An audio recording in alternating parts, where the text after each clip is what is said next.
Bonjour à toutes et à tous. Aujourd'hui, on part pour un voyage un peu spécial. Un voyage pour les papilles, en plein cœur de la France, direction la région Auvergne-Rhône-Alpes. On va explorer ensemble ce lien incroyable, presque intime, qui unit des paysages absolument spectaculaires à une gastronomie que le monde entier connaît et adore. Et la question qui va nous guider tout du long, c'est celle-ci.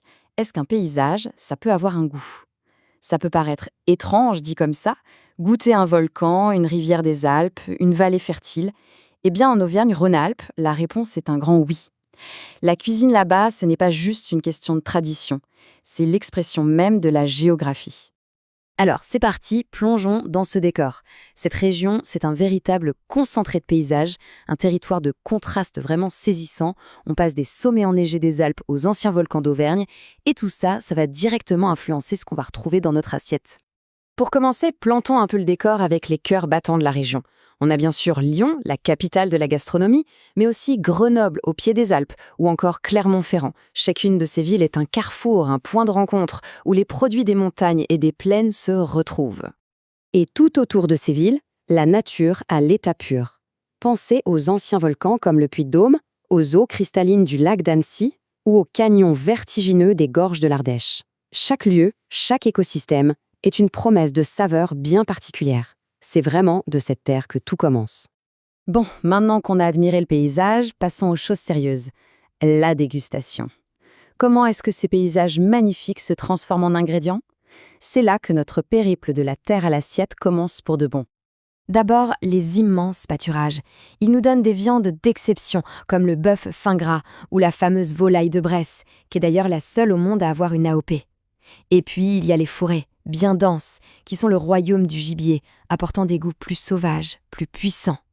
Les rivières et les lacs alpins, avec leur eau si froide et si pure, ils abritent des poissons à la chair incroyablement délicate. L'omble chevalier, la truite ou encore le brochet, qui va devenir la star d'un plat mythique. Sans oublier les précieuses écrevisses. Chaque bouchée porte en elle le goût pur et minéral de ces eaux de montagne. Et évidemment, le sol, un sol fertile qui nous offre de vrais trésors. Prenez la lentille verte du puits. Son petit goût de noisette si unique, il vient d'où à votre avis? Directement du sol volcanique où elle pousse, un sol bourré de minéraux. Et c'est la même histoire pour les noix de Grenoble, les châtaignes d'Ardèche, jusqu'au fameux diamant noir, la truffe de la Drôme. En fait, chaque produit, c'est la carte d'identité de son terroir. Alors, avoir des ingrédients fantastiques, c'est une chose, mais sans le savoir-faire humain, ça ne suffit pas. Voyons un peu comment les artisans de la région subliment ces cadeaux de la nature pour en faire des produits d'exception.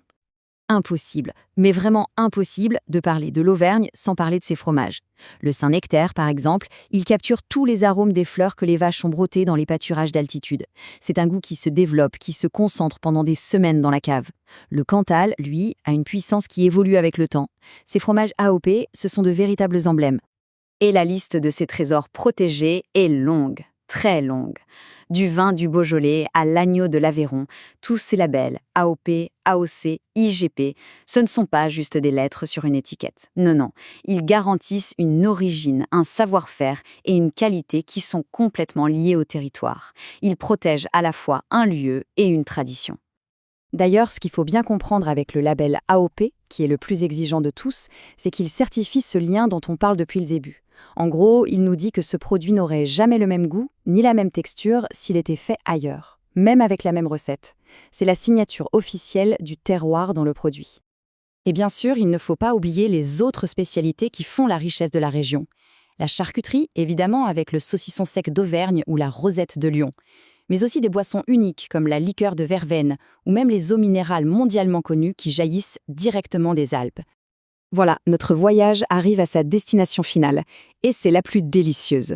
Tous ces ingrédients, tous ces savoir-faire, tout ça se retrouve enfin dans l'assiette. Alors, découvrons ensemble quelques-uns des plats qui font la réputation de la région.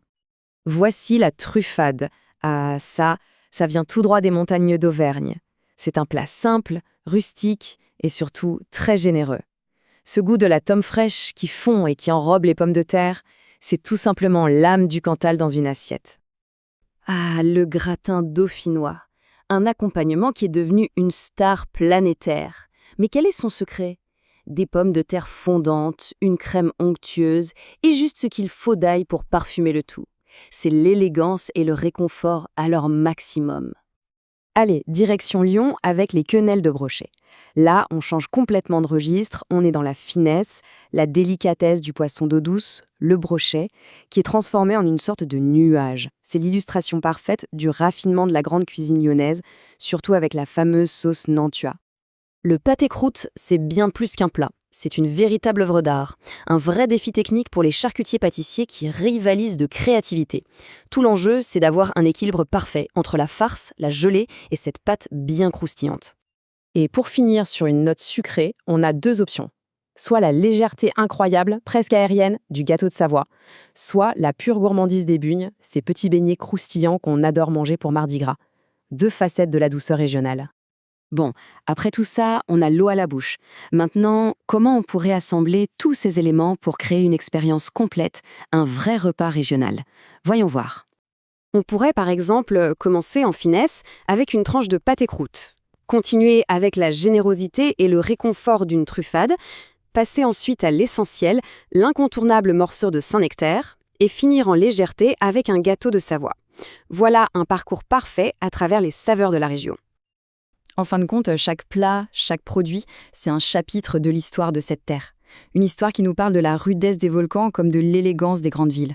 La vraie question, ce n'est donc plus de savoir si un paysage a un goût, mais plutôt de savoir par quelle saveur on va commencer pour découvrir son histoire.